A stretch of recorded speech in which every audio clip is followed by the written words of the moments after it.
The council chamber smelled of ink, dust, and exasperation.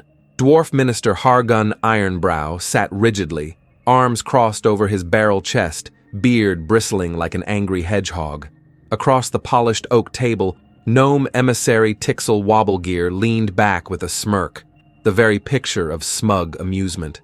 Between them lay a scroll bearing the sigils of their forebears, a treaty older than Hargun's great-grandfather's pickaxe.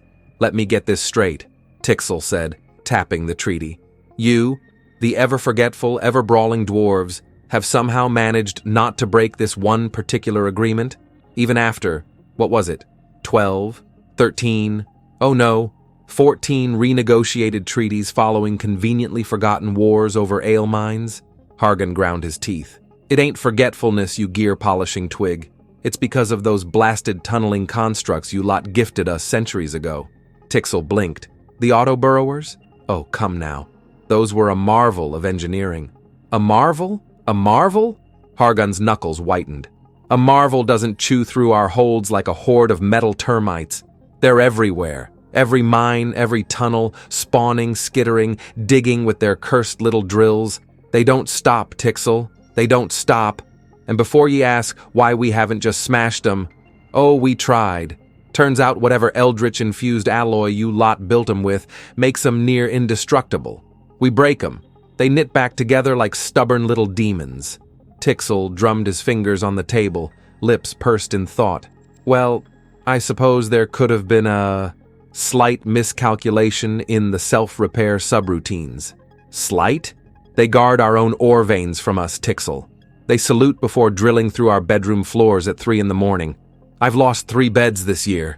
Tixel let out a nervous chuckle. "Well, I can see how that might be inconvenient. But surely, as a people so famously proud of their craftsmanship, you've devised countermeasures." Hargun took a slow breath through his nose, then exhaled sharply. "Aye, we did. We sent you those prank clocks in return." The gnome's smirk disappeared. "Ah, yes, the clocks. Oh, so now you remember those." Hargun leaned forward, voice dripping with sarcasm. "Remind me, what did you call them? A harmless bit of mischief? A gentle annoyance?" Tixel twitched. "Gentle is hardly the word I'd use for devices that screech time to shine at volumes fit to shatter crockery," Hargun snorted. "And yet ye lot didn't disable 'em, did ye? No, ye tinkered, thought you'd be clever, tried to improve 'em, except now they self-wind, self-replicate, and ye've got round-the-clock gear-spitting banshees waking your inventors at all hours." Tixel sighed, rubbing his temples. "They nest, Hargun. They nest. In our workshops, our homes, one set itself up inside the Grand Archives. You know what happens when a screaming clock meets an entire hall of sleep-deprived historians?" Hargun smirked. "No, but I'd pay good coin to see it." Tixel leveled him with a glare. "We are at an impasse, Ironbrow.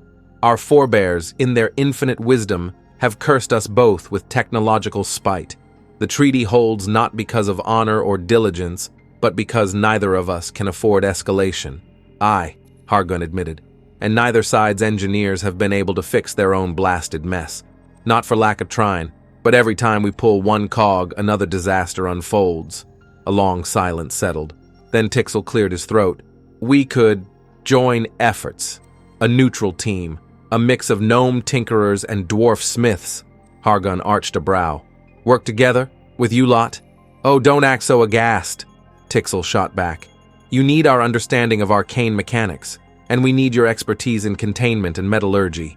Besides, surely you'd rather forge something new than keep waking up to a machine politely saluting before carving a hole through your kitchen?" Hargun grumbled.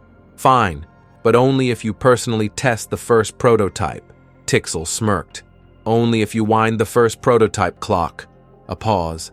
Then, begrudgingly, they shook hands, sealing the first truce their peoples had ever made that wasn't written with an ale-stained quill. Somewhere, deep in a dwarven tunnel, a drillbot saluted. Somewhere else, a prank clock screamed into the void. The work was far from over.